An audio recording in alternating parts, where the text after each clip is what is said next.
వాక్యపు వెలుగులో మన విశ్వాస జీవితాన్ని పరీక్షించుకొని సరి చేసుకొని ఆ యొక్క శరీర రక్తాలు మన విధానంలో పాల్పంచుకుందాం. జఫన్యా గ్రంథం 3వ అధ్యాయం.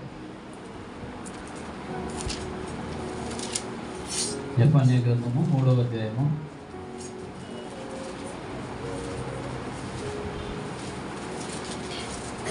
1వ అధ్యాయం. జఫన్యా 1వ అధ్యాయము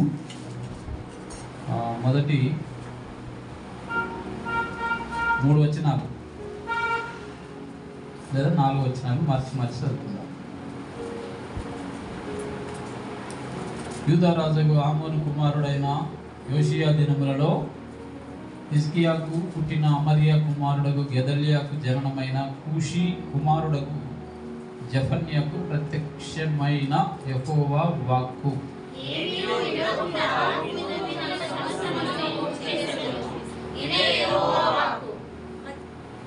మనుషులనేమి పశువులనేమి నేను ఊడ్చివేసేదను, ఆకాశ పక్షులనేమి సముద్ర మత్స్యములనేమి దుర్జనులనేమి వారు చేసిన అపవాదములనేమి నేను ఊడ్చివేసేదను.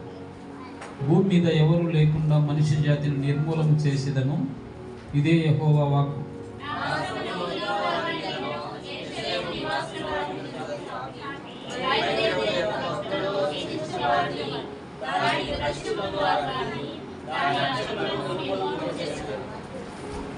ప్రార్థన చేసుకుందాం.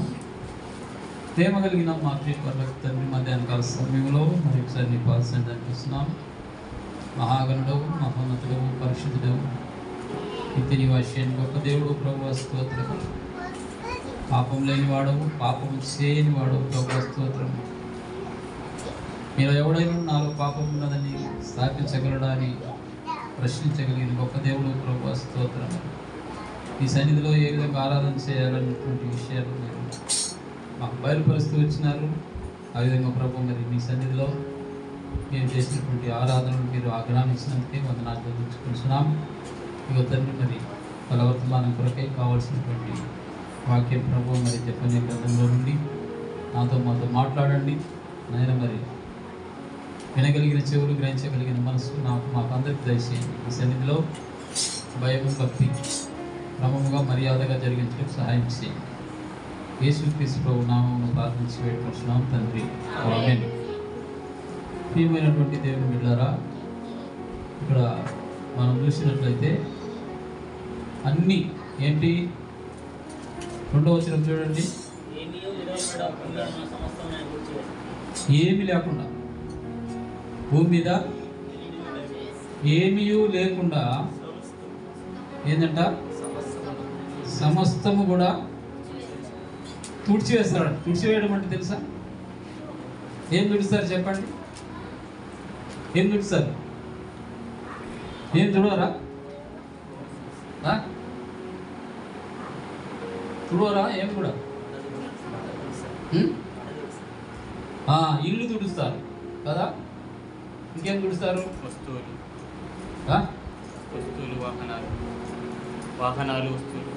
వాహనాలు తుడుస్తారు. ఇంకా ఇంకేం తుడుస్తారు? కన్నీరు తుడుచువాడా కదా. కన్నీరు కూడా మరి ప్రవక్త అయినటువంటి జఫన్యా గారికి దేవుడు ప్రత్యక్షమైన వాక్కు. ఇది దేవుని వాక్కు ప్రత్యక్షమైనది. ఏమంటున్నాడు 2వ వచనములు అంటే ఏమీయూ విలువబడకుండా. ఏమీయూ అంటే భూమి మీద ఉన్న సమస్తమును నేను ఊడ్చివేసేదను. ఇదే యెహోవా వాక్కు. ఏమి లేకుండా తుడిచేస్తాడు. భూమి మీద ఏమి లేకుండా సమస్తం కూడా పూర్తి చేస్తాడంట. మీరు మొన్న వాట్సాప్ చూసారా? నాసా నుండి వచ్చినటువంటి వార్త. నాసా అంటే ఏంటమ్మా నాసా అంటే?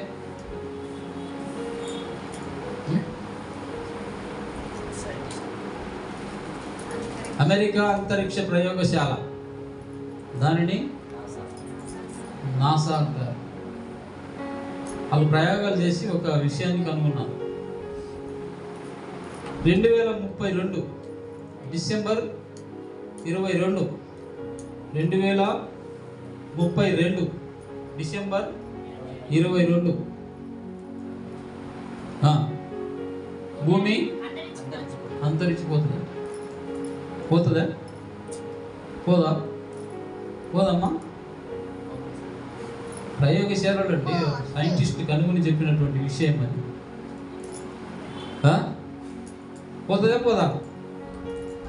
పోదా?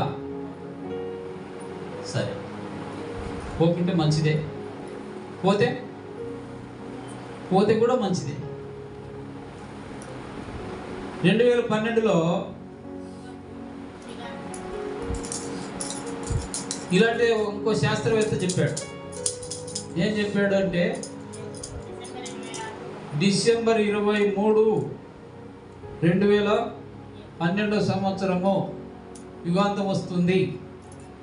ఈ యుగం ఉండదుగా, భూమి ఆకాశాలన్నీ కూడా లయమైపోతాయి అని చెప్పాడు. పేపర్లలో వచ్చింది, టీవీలలో వచ్చింది, అన్ని మీడియాలో వచ్చేసినాయి. పోయిందా? అయితే నేను చెప్పాను, డిసెంబర్ 25వ తారీఖు 2012 ఐ విల్ సెలబ్రేట్ క్రిస్మస్ అని చెప్పాను. ఏమి బుద్ధి ఉందా లేదా అన్నారు.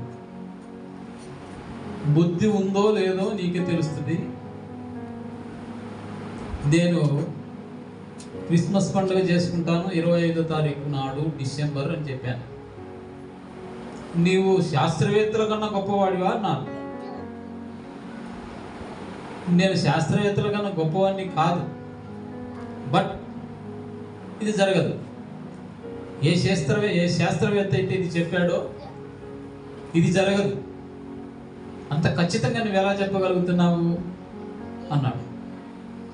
బైబిలులో తేదీ, సమయం, సంవత్సరం, నెల రాయబడి లేదు కాబట్టి జరగదని చెప్పాను. అంటే మీ బైబిల్లో రాయకపోతే జరగదా అన్నాడు. సరే చూద్దాం అని చెప్పాను. డిసెంబర్ 20 వచ్చింది, అందరూ షాపింగ్లు చేసుకున్నారు. దేనికి షాపింగు? క్రిస్మస్ సెలబ్రేట్ చేసుకుందామని. 22 వచ్చింది, అందరూ ఏం చేసుకున్నారు తెలుసా? డిసెంబర్ 22, 2012 ఏం చేసుకున్నారంటే అందరూ దావత్ చేసుకున్నారు. ఎందుకు? ఇక చచ్చిపోతాం, కాసేపు ఉంటే నైట్లో చచ్చిపోతాం కదా, తిని చచ్చిపోదామని చెప్పేసి దావత్ చేసుకున్నారు. ఆ రాత్రి 12 అవుతుంది, అయిపోయిగా 12 మీదకి ముళ్ళు వస్తే ఏమవ్వాలి? యుగాంతం వచ్చేసి అయిపోవాలి. ఇక జరగలే. 1 అయింది, 1 గంట లేట్ అవుతుందేమో అనుకున్నారేమో. 2 అయింది, ఒకవేళ 2 గంటలు లేట్ అవుతుందేమో అనుకున్నారేమో. తెల్లవారేది కాలే. సూర్యుడు ఉదయించాడు. అని యుగాంతం అన్నాడు, మరి సూర్యుడు ఉదయించిండు, ఏంది ఈ సంగతి అని చెప్పేసి మార్నింగ్ నేను 10 పోలీస్ స్టేషన్కి పోయినా. అందరు నా దగ్గరికి వచ్చారు. అప్పటిదాకా నా మాట వినటువంటి వాళ్ళు అందరూ నా దగ్గరికి వచ్చారు. అన్న నీకు ఎలా తెలుసు అన్నాడు. ఎలా తెలుసు అంటే, ఈ విషయం బైబిల్లో రాయబడలేదు కాబట్టి జరగదు. ఏ శాస్త్రవేత్త ఏమి చెప్పినా అది it is only A statement, అంతే, అంతకుమించి ఏం జరగదు అని చెప్తే అప్పుడు అందరు కూర్చున్నారు. ఇక రౌండ్గా కూర్చొని ఇంకా ఏమన్నా చెప్పు, దేవుని గురించి చెప్పు అంటే పోలీస్ స్టేషన్లోనే అందరికి సువార్త చెప్పారు. అది ఇప్పుడు ఆ సైంటిస్ట్కి చెప్పాలి. మనం ఏం చెప్పాలా? సువార్త చెప్పాలా. నువ్వు ఎందుకు చెప్పినవయ్యా అబద్ధ ప్రవచనము? చాలామంది పాస్టర్లు కూడా ప్రవచనాలు చెప్తున్నారు ఈ మధ్య, తెలుసో తెలియదు మీకు కదా? ఏమేం చెప్తున్నారు?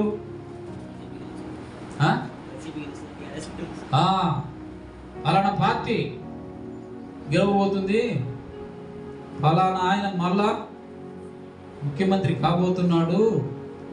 ఆయనకేం తెలుసు? మైక్ పట్టుకొని చెప్పాడు ఆయనకు ఎవరు గెలుస్తారు, ఎవరు ఓడిపోతారు, ఎవరు ముఖ్యమంత్రి అవుతారు అనేది ఆయన తెలుసా? తెలియదు. వాళ్ళే కాదు, జ్యోతిష్కులు ఉంటారు కదా, వాళ్ళు కూడా చెప్పారు. వాళ్ళది తప్పైంది, ఈయనది తప్పైంది. ఈయన ఏమంటాడు అప్పుడు? వాళ్ళది తప్పైంది కదా, అరే నీ చూసుకోమంటే నువ్వు ఆయన వినిగిపోతావు. తప్పు చేసిన తర్వాత దాన్ని సమర్థించుకుంటారు ఎవరైనా కూడా. ఇది ఒక ప్రవచనం అని చెప్పిన తర్వాత అది జరగకపోతే అబద్ధ ప్రవక్తలు ఉన్నారు కదండి, వాళ్ళ మాటలు నమ్మవద్దు అని ఉంది మత్తయి సువార్త 24వ అధ్యాయం. మీరు నమ్మొద్దు అంటే నువ్వు ఆ పాస్టర్ కన్నా గొప్పవాడివి అంటారేమో కదా. ఏ పాస్టర్ కన్నా? ప్రవచనాలు చెప్పే పాస్టర్ కన్నా. పాస్టర్ అమ్మలు కూడా వచ్చారు ఈ మధ్య, చెప్తున్నారు. పాస్టర్ అమ్మలు కూడా ప్రవచనాలు చెప్తున్నారు, ప్రవక్తలు అంటున్నారు, అపోస్తలులు అంటున్నారు. చెప్పండి ఏం చెప్పాలో వాళ్ళ కదా. సరే, ఇక్కడ ఏమంటున్నాడు ఈ ప్రవక్త? ఏమంటున్నాడు చూద్దాం. ఏమంటున్నాడు? ఏమీ విడవబడకుండా భూమి మీద ఉన్న సమస్తమును నేను ఊడ్చివేసేదను. ఇది ఎవరి మాట అండి? ఇది దేవుని మాట. దేవుని మాట పొల్లుబోదు, సున్నా కానీ పొల్లు కానీ తప్పిపోదు. అది ఎవరి మాట? దేవుని మాట. మరి ఈ సైంటిస్ట్ మాట కూడా తప్పిపోదా? తప్పిపోతుంది. సునామీ వచ్చింది ఎప్పుడు తెలుసా?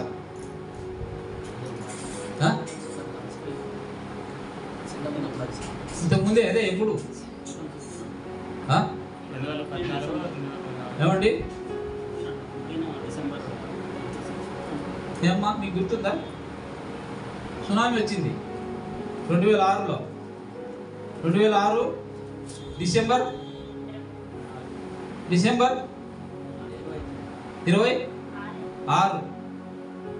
డిసెంబర్ 26 సునామీ వచ్చింది. అది ఎవరైనా చెప్పారా?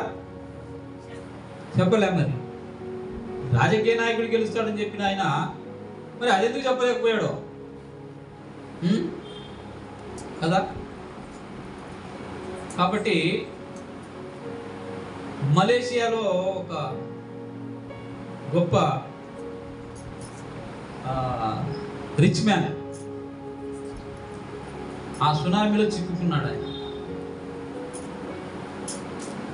చిక్కుకొని పడిపోయినాడు. మన ఊపిరి ఉంది. ఆయన ఈ రెస్క్యూ పార్టీ పోతుంది కదా, వాళ్ళని అడుగుతున్నాడట, అయ్యా నా దగ్గర డబ్బు మస్తుంది, బంగారం ఉంది, అవన్నీ తీసుకో, నన్ను బతికి అన్నాడట.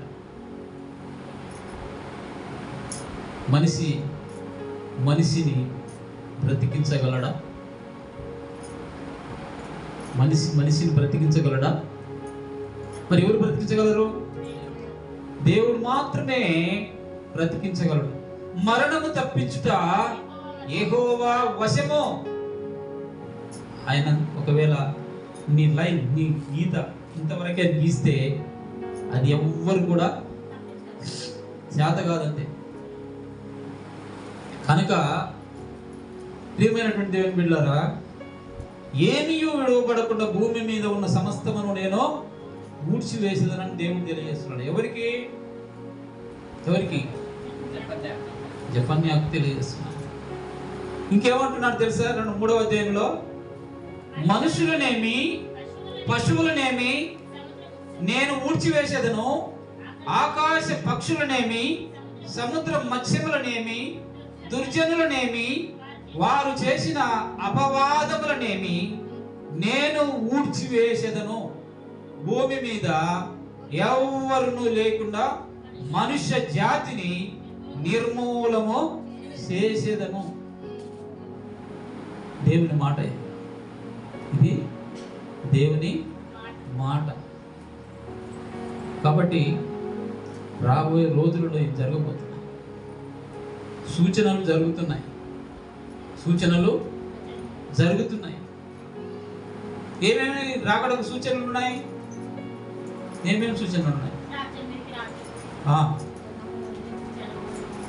జనం మీదకి జనం లేస్తారు, యుద్ధాలు వస్తాయి, కరువులు వస్తాయి, భూకంపాలు వస్తాయి, ఇవన్నీ వస్తాయి. ఇంకేముంది? రాజ్యం మీదకి రాజ్యం వస్తాయి, యుద్ధాలు వస్తాయట. వీటన్నిటి గురించి మీరు వినినప్పుడు భయపడద్దు. అంతము వెంటనే రాదు. ఏమండి? అంతము వెంటనే రాదు. మరి ఆయన ఎలా చెప్పాడు? సైంటిస్ట్ ఉల్కా, ఆకాశంలో నుండి పవర్ఫుల్ ఉల్కా భూమికి ఢీకొంటుందంట. భూమికి ఢీకొంటే మరి ఆ ఢీకొంటున్నటువంటి ప్రాంతం ఎక్కడ ఉంటే ఆ పట్టణం అంతా పోతుందట. ఒకవేళ హైదరాబాద్ పడ్డది అనుకోండి, హైదరాబాద్ మొత్తం 117 కిలోమీటర్లు, అరౌండ్ 117 కిలోమీటర్స్ వరకు అది స్ప్రెడ్ అవుతుందట. కాబట్టి హైదరాబాద్ మీద పడ్డది అనుకోండి, స్మాష్, అంతేగా. అక్కడ మళ్ళా ఏమి ఉండదు, మళ్ళా తిరిగి మట్టి ఇది ఒక గడ్డి మొలక కూడా మొలవదు. సొదమ గొమర్రా, ఈ సొదమలో గొమర్రాలో నేటికి కూడా ఈ అగ్గి, దాన్ని ఏమంటారు, గడ్డి మొలక మొలవలేదట. అంత మరి అలాంటి ప్రమాదం జరగబోతుందని హెచ్చరించాడు ఆయన సైంటిస్ట్. రండి 4వ వచనానికి రండి. నా హస్తము యూదా వారి మీదను యెరూషలేము నివాసులందరి మీదను సాపి బయలు దేవతల యొక్క భక్తులలో శేషించిన వారిని, దానికి ప్రతిష్ఠులకు వారిని, దాని అర్చకులను నిర్మూలము చేసేదను. ఏంటి మాట? ఏమండి? ఏమంటున్నాడు? మనుషులను, పశువులను, గడ్డిని, ఆకాశ పక్షులను, సముద్రం పక్షులను, దుర్జనులను, మత్స్యజనులను అందరినీ గుడి చేస్తాను, భూమి మీద ఎవ్వరు లేకుండా అంటున్నాడు. అంటూ ఏమంటున్నాడంటే, ఏమంటున్నాడు? నా హస్తమును యూదా వారి మీదను యెరూషలేము నివాసులందరి మీదను సాపి ఉన్నా. ఏమండి? యూదా వారి మీద, ఇశ్రాయేలు యెరూషలేము నివాసులందరి మీద కూడా సాపి. సాపి ఏమంటున్నాడు? నా హస్తము యూదా వారి మీద ఉంది, యెరూషలేము నివాసులందరి మీద చాపి ఏమంటున్నాడు? బయలు యొక్క భక్తులలో శేషించిన వారికి దానికి ప్రతిష్ఠితులకు వారిని, దాని అర్చకులను నిర్మూలన చేస్తాను. జాగ్రత్త ప్రియులారా, దేవుని సన్నిధికి రాకుండా దూరం మనం ఉన్నట్లయితే అది బయలును ఆశ్రయించినట్టే లెక్క. బయలును ఆశ్రయించినట్టే లెక్క. దానికి ఏమంటున్నాడు ఆయన? ఆ పరిస్థితులను ఉన్నట్లయితే నిర్మూలము ఎవరెవరిని చేస్తారట? దాని భక్తులను, ప్రతిష్ఠితులకు వారిని, శేషించిన వారిని, అర్చకులను అందరినీ కూడా నిర్మూలం చేసేస్తా, ఏమి లేకుండా చేసేస్తా, బూడి చేస్తా అంటున్నాడు. ఈ బూడి చేసే దాంట్లో నువ్వు ఉన్నావేమో జాగ్రత్త. బూడి చేసే దాంట్లో నువ్వు ఉన్నావేమో జాగ్రత్త. ఒకవేళ నువ్వు ఉన్నట్లయితే ఏంటి నీ పరిస్థితి? ఆయన ఊడ్చేస్తా అంటున్నాడు. కొరక తీసుకొని ఇట్లా ఊడుస్తున్నామండి.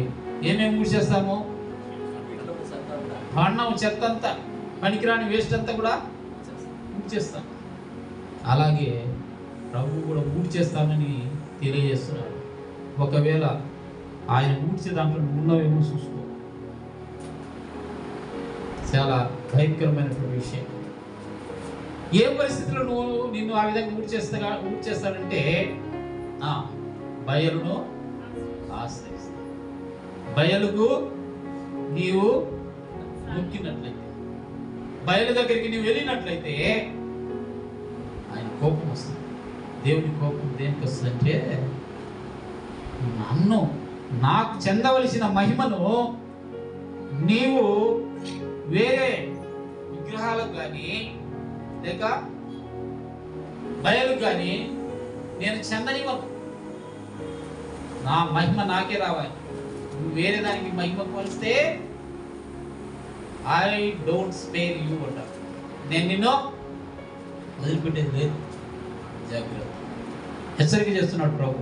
6వ వచనానికి రండి. యెహోవాను అనుసరింపక, చూశారండి, యెహోవాను అనుసరింపక ఆయనను విసర్జించి ఆయన యొద్ద విచారణ చేయు వారిని నేను నిర్మూలము చేశాను. ఎవరు నిర్మూలన చేస్తున్నట్టండి?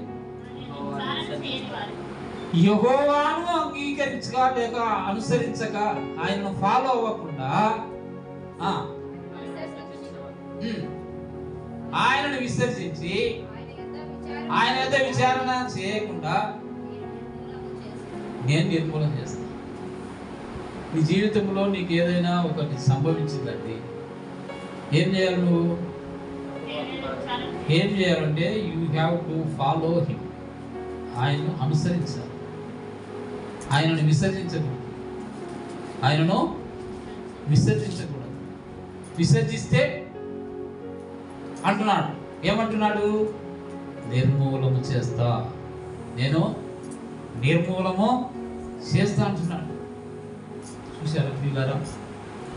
నీ జీవితంలో, నీ హృదయంలో ప్రభువుని ప్రతిష్ఠించుకొని ఉండాలి. ప్రభువుకు బదులుగా వేరే ఏది నీ హృదయంలో నువ్వు ప్రతిష్ఠించుకున్నా ఆయన కోపం వస్తుంది. ఆయన కోపం వస్తే ఏమవుతుంది? నిన్ను నిర్మూలము చేస్తాడుతున్నాడు. దేవుడు నిన్ను రక్షించుకున్నది, దేవుడు నిన్ను ఏర్పాటు చేసుకున్నది నిర్మూలము చేయటానికి కాదు. నిర్మూలము చేయటానికి కాదు అని చెప్పేసి నేను మరలా వెనక్కి వెళ్ళిపోతానంటే, వెనక్కి వెళ్ళిపోతే దేవుణ్ణి ఫాలో అవ్వకుండా ఇతర వాటిని నువ్వు ఫాలో అయినట్లయితే ఆయన కోపం వస్తుంది. నువ్వు పోవద్దని నిన్ను ఏర్పాటు చేసుకున్నాడు. ఆయన రక్తంలో నిన్ను కడుక్కున్నాడు. అన్ని ఆయన స్వజనంగా నిన్ను చేసుకున్నాడు.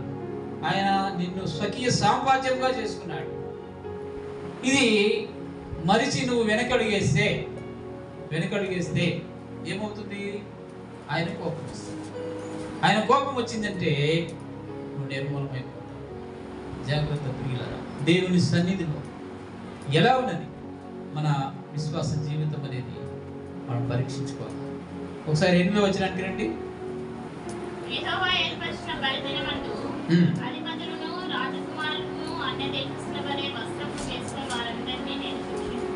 ఎవరినండి? యెహోవా ఏర్పరిచిన బలిదినమందు అధిపతులను, రాజకుమారులను, అన్య దేశస్థుల వలె వస్త్రములను వేసుకుని వారందరినీ నేను ఎవరెవరిని శిక్షిస్తాను అంటున్నాడండి. బలి దినమందు అధిపతులను, రాజకుమారులను ఎలా ఉంటున్నారంటే వాళ్ళు డ్రెస్సింగ్ అన్య దేశస్థుల వస్త్రములు మీరు వేసుకున్నట్లయితే నేను వారందరినీ కూడా ఎవరిని ఆ వస్త్రాలు వేసుకున్న వారందరినీ కూడా ఆయన ఏం చేస్తాడట? శిక్షిస్తాడు. కనుక మన యొక్క విశ్వాస జీవితాన్ని మనం పరీక్షించుకోవాలి. 10కి రండి ఒకసారి. ఆ దినమందు మత్స్యపు గుమ్మములో రోదన శబ్దమును పట్టణపు దిగువ భాగమున అంగలార్పును వినబడును. కొండల దిక్కు నుండి గొప్ప నాశనం వచ్చును. ఇదే యెహోవా వాక్కు. ఏ దినం అండి? ఏ దినము? ఏ దినం? ఆ దినం అంటే ఉగ్రత దినం. ఏమవుతుందట? రోదన, అంగలార్పు, గొప్ప నాశనము, ఇవన్నీ జరిగిపోతుంది. ఆ దినం అదే ఆ రోజు యేసయ్య ఉగ్రత రోజు. ఆ ఉగ్రత రోజు త్వరలో రాబోతుంది. మనం డేట్ చెప్పలేదు కదా, వాళ్ళు చెప్పినట్టు మనము డేట్ చెప్పలేదు. 12కి రండి. ఆ కాలమున నేను దీపమును పట్టుకొని యెరూషలేమును పరిశోధింతును. మట్టి మీద నిలుచున్న ద్రాక్షారసము వంటి వారై యెహోవా మేలైనను కీడైనను చేయవాడు కాడని మనసులో అనుకుని వారిని శిక్షించును. అది ప్రజలు ఏమనుకుంటారంటండి? యెహోవా మేలైన ఆ కాలమున నేను దీపములు పట్టుకొని యెరూషలేమును పరిశోధించును. మట్టి మీద నిలిచిన ద్రాక్షారసం వంటి వారై యెహోవా మేలైనను కీడైనను చేయవాడు కాడని మనసులో అనుకున్న వారందరినీ ఏం చేస్తాడంట? దేవుడు నీ రక్షణ నిమిత్తం, నీ పాప విమోచన కొరకై మనుష్య రూపాన్ని ధరించి నరావతారం ఎత్తి ఈ లోకానికి వచ్చి తను తాను సిలువలో నీ కొరకు అర్పించుకొని బలి అయి తన రక్తమంతా చివరి బొట్టు వరకు కార్చి ఆ రక్తములో నిన్ను కడిగి పరిశుద్ధునిగా చేసి ఏర్పాటు చేసుకుంటే మరి ఆయన గురించి ఏమనుకుంటున్నారట? యెహోవా మేలైనా కీడైనా చేయవాడు కాదు అని మనసులో అనుకుంటున్నారేమో. చాలా మంది బయటికి అన్నారు, మనసులో అనుకుంటారు. ఏమని? ఇన్ని రోజులైతే నేను రక్షించబడి నాకు ఏ మేలు జరగలే అని అనుకుంటుంటారు. ఆయన నిజంగా దేవుడైతే నాకెందుకు మేలు చేయడు అని అనుకునేవారు ఉన్నారు. అలాంటి వారిని ఏమంటున్నాడు ప్రభువు?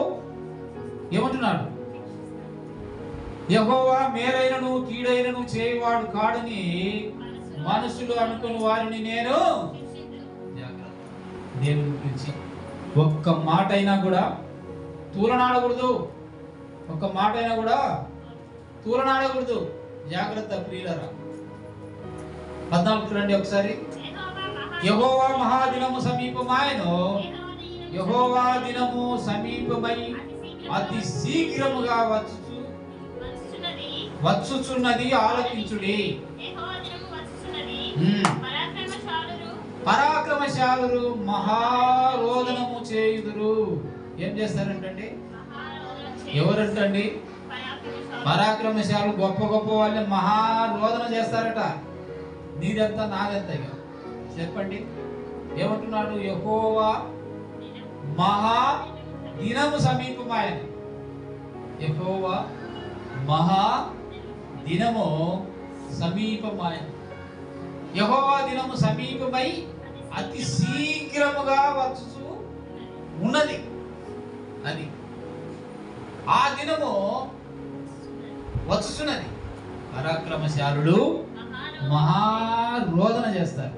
మరి నీనా మా సంగతి గొప్ప గొప్ప వారే రోదన పాలైపోతారు, రొమ్ము కొట్టుకుంటారు, విలపిస్తుంటారు, అయ్యో అయ్యో అయ్యో అంటారు. కానీ ఎలాంటి సహాయం వారికి దొరకదు. ఆ పరిస్థితి నీకు రాకూడదని దేవుడు నిన్ను రక్షించుకున్నాడు. దేవుడు నిన్ను రక్షించుకున్నాడు. ప్రకటన గ్రంథం 6వ అధ్యాయము 17వ వచనం చూడండి. ప్రకటన 6:17.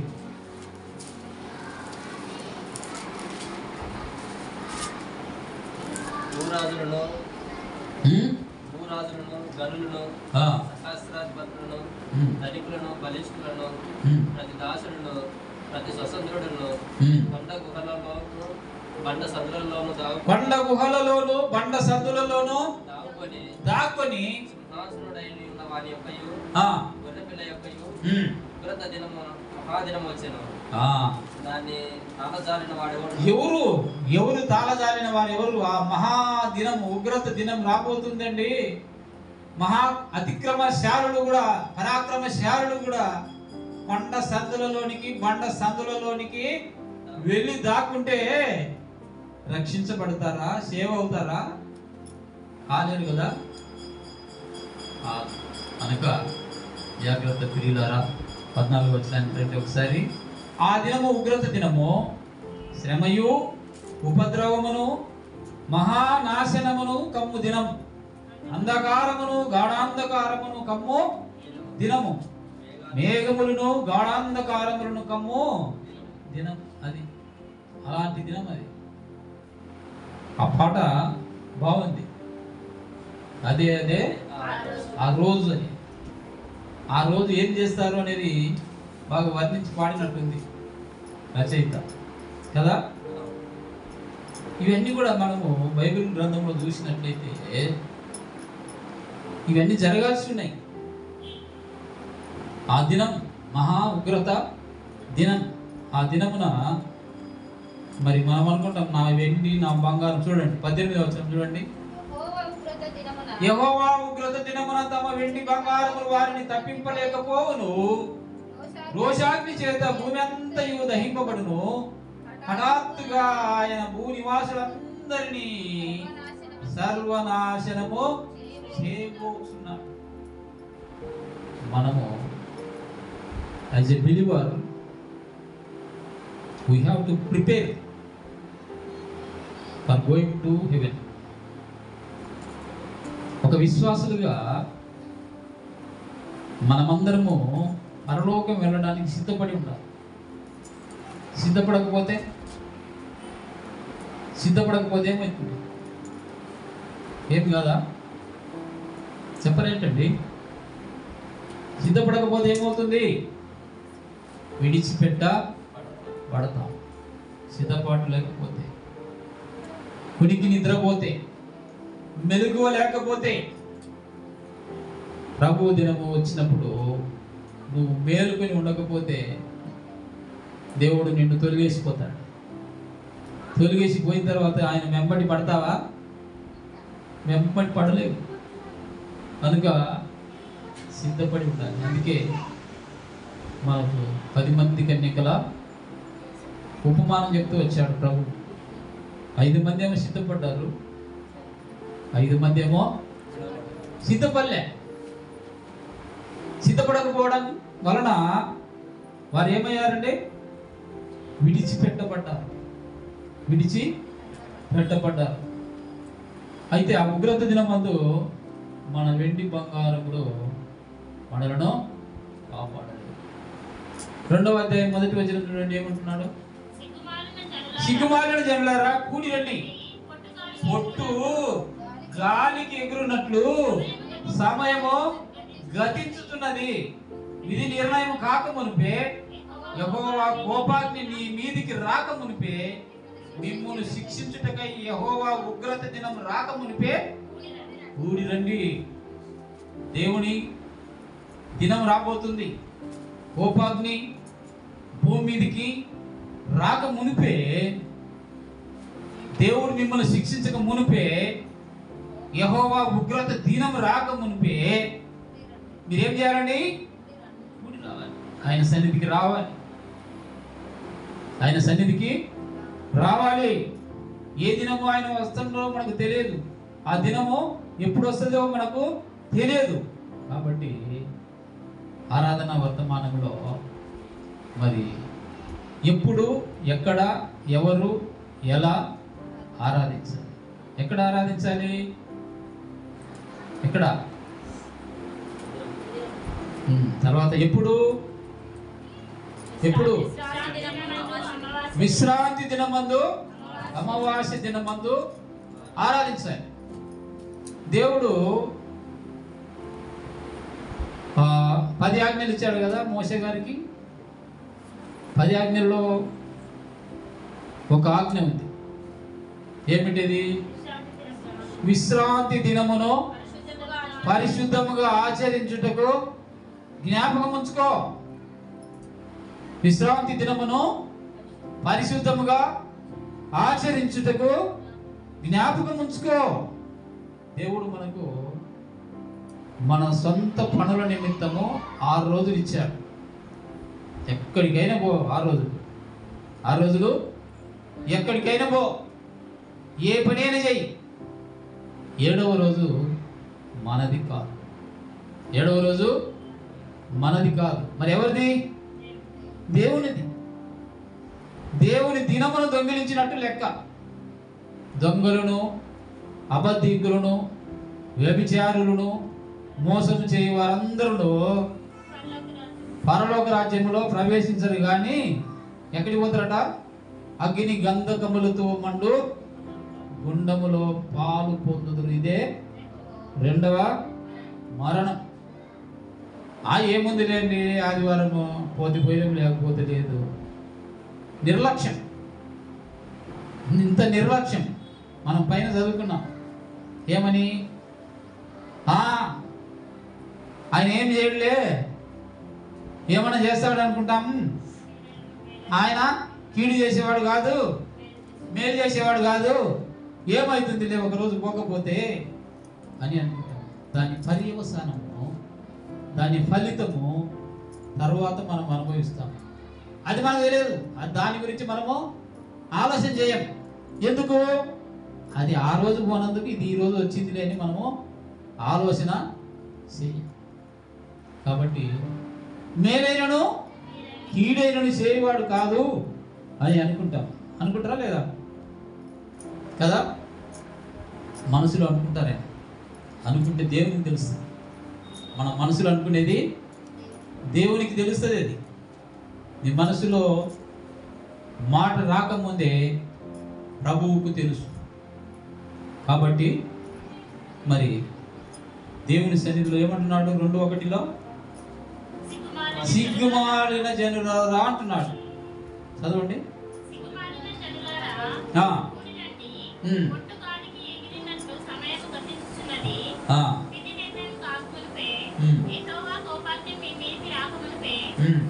మిమ్మల్ని శిక్షించుటకై యెహోవా ఉగ్రత దినము రాక మునిపే కూడి రండి. కూడి రండి. ఎక్కడికి? దేవుని సన్నిధికి కూడి రండి. దేవుని కోపాగ్ని నీ మీదికి రాకముందే నువ్వేం చేయాలి? దేవుని సన్నిధికి కూడి రావాలి. కూడి రావాలి. రాకపోతే ఏమొస్తుందట?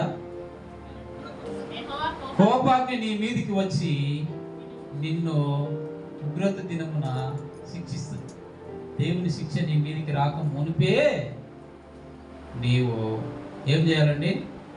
దేవుని సన్నిధికి కూడి రావాలి. కూడి రావాలి. 10వ వచనం చూడండి. 10వ వచనం.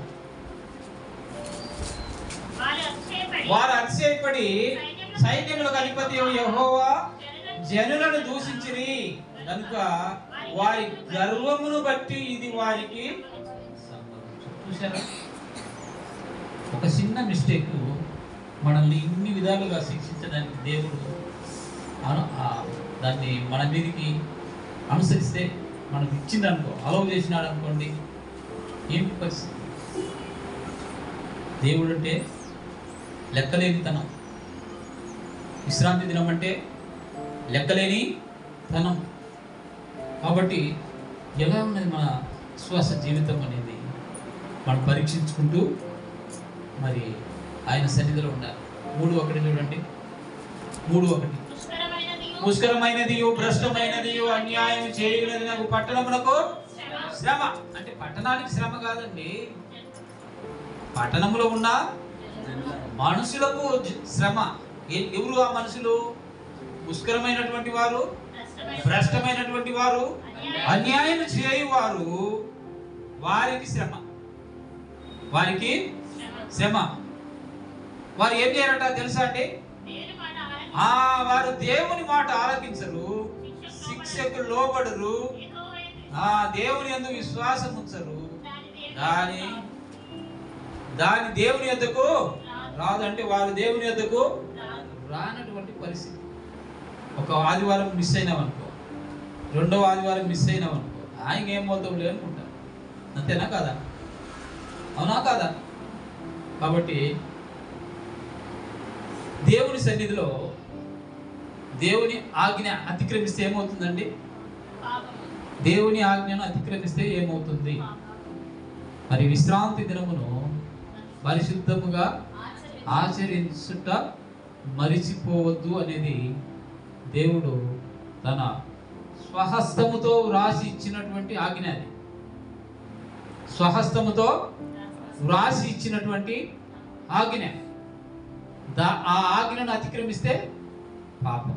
పాపులకు పరలోకంలో అదేంటండి, నేను రక్షణ పొందిన, మారు మనసు పొందిన, బాప్తిసం తీసుకున్నా, మరి నేను పరలోకం గ్యారంటీ ఉంది, నేనే వెళ్తాను పరలోకం అని అనుకుంటున్న నీ జీవితంలో దేవుని ఆజ్ఞను అతిక్రమిస్తే నువ్వు ఎవరైనా కావచ్చు, నీవు ఎవరైనా కూడా దేవుడు ఒప్పుకోడు. అప్పుడు ఏమంటాడు తెలుసా? అయ్యా, మేము నీ సన్నిధిలో నీ పేరు మీద అన్ని అద్భుతాలు చేసిన, దయ్యములను ఎల్లగొట్టినామయ్యా, కుంటివారిని నడిచేలాగా చేసినామయ్యా, గుడ్డివారికి ప్రార్థన చేసే కళ్ళు వచ్చినాయ్యా అని అంటే ప్రభు ఏమంటాడో తెలుసా? నువ్వెవరో నాకు తెలియదు, అక్రమము చేయి వాళ్ళారా నా యొద్ద నుండి తొలగిపోవడం అంటాడు. వారెవరంటే పాస్టర్లు. నేను అది చేసినా ఇది చేసినాయా, నీ సన్నిధిలో నీ పేరు మీదనే దయ్యాలు నిలగొట్టినా, అయినా కానీ ఐ డోంట్ కేర్ అంటాడు. ఏమంటాడు? ఐ డోంట్ కేర్ అంటాడు. వాళ్ళని బయటికి తరిమేస్తా ఉంటే నేను మన జీవితాలు లెక్కేసుకోండి ఒకసారి. దేవుని ఆజ్ఞ అతిక్రమిస్తే దేవుడు రేపు ఏమంటాడో చెప్పండి. మనం చెప్పలేమని, మనము చెప్పలేము. కనుక ఒకసారి రక్షణ పొంది ఆ రక్షణను నిర్లక్ష్యం చేసిన ఎడల ఎలా తప్పించుకుంటావు? ఒకసారి రక్షించబడి ఆ రక్షణను అనుభవించిన తర్వాత నిర్లక్ష్యం చేస్తే ఎలా తప్పించుకుంటావు? తప్పించుకోలేవు. There is no route, only one route, that is Jesus Christ. ఆయనే తప్పించాలి, కానీ ఎవ్వరు తప్పించలేదు. కనుక దేవుని బిడ్డలారా, దేవుని సన్నిధిలో రక్షించబడిన నీ విశ్వాస జీవితంలో ఎలా ఉంది? How is your character? నీ ప్రవర్తన ఎలా ఉంది అనేది పరీక్షించుకోవాలి. ఏదో అందరూ బాప్తిసం తీసుకుంటున్నారు కాబట్టి నేను తీసుకున్నానులే అంటే నడవదు. అందరు నరకానికి పోతారండి, నేను కూడా పోతానంటే అంటారా? అలాగూ లేదు నేను పరలోకమే పోవాలి అంటారు, కానీ నేను నరకము పోను అంటారు. మరి నేను నరకం పోను అనుకున్నప్పుడు దేవునికి అనుకూలంగా నడుచుకోవాలి, దేవుని ప్రజలను ప్రేమించాలి, దేవుని సంఘమును ప్రేమించాలి, దేవుని సేవకులను ప్రేమించాలి. కాబట్టి మన జీవితాలు మనం ఏమి నీటి మీద ఆవిరి బుడగలాంటి నీ జీవితం, నా జీవితం. రేపేం జరుగుతుందో నీకు తెలియదు, నాకు తెలియదు. తెలుసా ఎవరికన్నా? రేపేం జరిగేది తెలియదు. కాబట్టి దీపం ఉండగానే ఇల్లు చక్కబెట్టుకో. హిజ్కియాకు చెప్పాడు, నీవు మరణము కాబోతున్నావు, నీ ఇంటినే చక్కబెట్టుకో అంటే ఏం చేసిండు? ఆ పోతే పోయింది అని అన్నాడా? వెంటనే రెస్పాండ్ అయ్యాడు. వెంటనే రెస్పాండ్ అయ్యి గోడ తట్టు ముఖం తిప్పుకొని ప్రార్థన చేస్తున్నాడు. దేవా యెహోవా, నీ సన్నిధిలో నేను ఎంత యథార్థంగా ఉంటినో నీకే తెలుసు కదా ప్రభు అన్నాడు. చూసారా, మనం కూడా మనం ప్రార్థన చేసేటప్పుడు ఏం చేస్తామంటే మన అన్ని అవసరాలు ఆయన ముందు పెడతాం. ఒక పెద్ద లిస్ట్ రాసి కదా, ఇసుకి అట్లా చేయలే. నేను నీ సన్నిధిలో యథార్థవంతుడనై ఎలా నడుచుకున్నానో నీకే తెలుసు. ఒకవేళ నాలో యథార్థత లేదంటే పోతుందని అర్థం. యథార్థత ఉన్నదంటే ధైర్యంగా ప్రార్థన చేయగలిగాడు. యథార్థంగా ఉన్నాడు కాబట్టి ఆ మాట చెప్పగలిగాడు. లేకపోతే చెప్పగలుగుతాడా?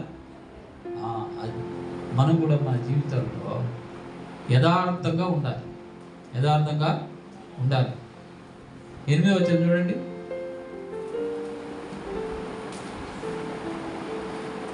కాబట్టి యెహోవా సెలవిచ్చు వాక్కు ఏదనగా, నా కొరకు కనిపెట్టుడి, నేను లేచి ఎరపట్టుకొని దినము కొరకు కనిపెట్టుకొని, నా కొరకు కనిపెట్టుకొని ఉండండి.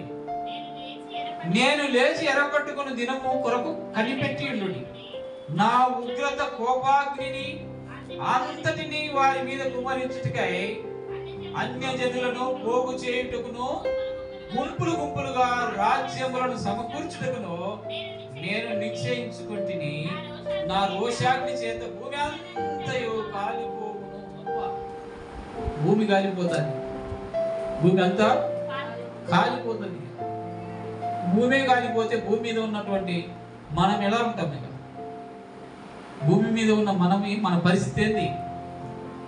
ఏడ ఉన్నా, ఏ కోణ మీద ఉన్నా, నేను అమెరికాలో ఉంటాలే అన్నా అది భూమే, నేను జపాన్లో ఉంటాలే అన్నా అది భూమే, నేను సింగపూర్లో ఉంటాలే అన్నా అది భూమే. నువ్వు ఎక్కడ ఉన్నా ప్రపంచంలో నలుమూలలో ఎక్కడ ఉన్నా కూడా అది భూమే. భూమే కదా. ఆ భూమి ఏమవుతుందట? ఏమవుతుంది? ఆ భూమి కాలిపోతుంది. మరి భూమి కాలిపోతే మన పరిస్థితి ఏంది? ఇక చెప్పండి. భూమి కాలిపోతే మనం ఎక్కడ ఉంటాం? ఇక ఉంటామా ఏమైనా? కాబట్టి దేవుని బిడ్డలారా, దేవుని యందు నమ్మిక ఉంచండి. రాబో ఉగ్రత నుండి తప్పించబడాల. రాబో ఉగ్రత నుండి తప్పించబడాల. కనుక మనము ఆయన యందు విశ్వాసం ఉంచాలి. అయితే ఆయన యందు మనం నమ్మకం ఉంచితే, ఆయన ఆజ్ఞలు మనం అనుసరించి నడుచుకున్నట్లయితే ఆయన మనల్ని ఏం చేస్తాడు అన్నది కూడా మనం చూసుకొని ముగించుకుందాం. 3వ అధ్యాయం 20వ వచనం చూడండి ఒకసారి. ఆ కాలమున మీరు చూస్తుండగానే నేను మిమ్మును చెరలో నుండి రప్పించి మిమ్మును సమకూర్చిన తరువాత మిమ్మును నడిపింతును. నిజముగా భూమి మీద ఉన్న జనులందరి దృష్టికి నేను నీకు ఖ్యాతిని, మంచి పేరును తెప్పింతును. ఇదే అదే. నువ్వు దేవునికి నమ్మకంగా జీవించినట్లయితే, దేవునికి నమ్మకంగా నువ్వు నడుచుకున్నట్లయితే, ఆయన ఆజ్ఞలను అనుసరించి ఆయన కట్టడలను గైకొన్నట్లయితే ఆయన ఏం చేశారట? మీరు చూచుచుండగానే ఆ చెరలో నుండి రప్పిస్తానే. కాబట్టి చెర, ఆ రోజు ఆ ఉగ్రత దినంలో నుండి ఆయన నిన్ను రప్పించి ఏం చేశారంట? మిమ్మును సమకూర్చిన తరువాత మిమ్మును నడిపింతును.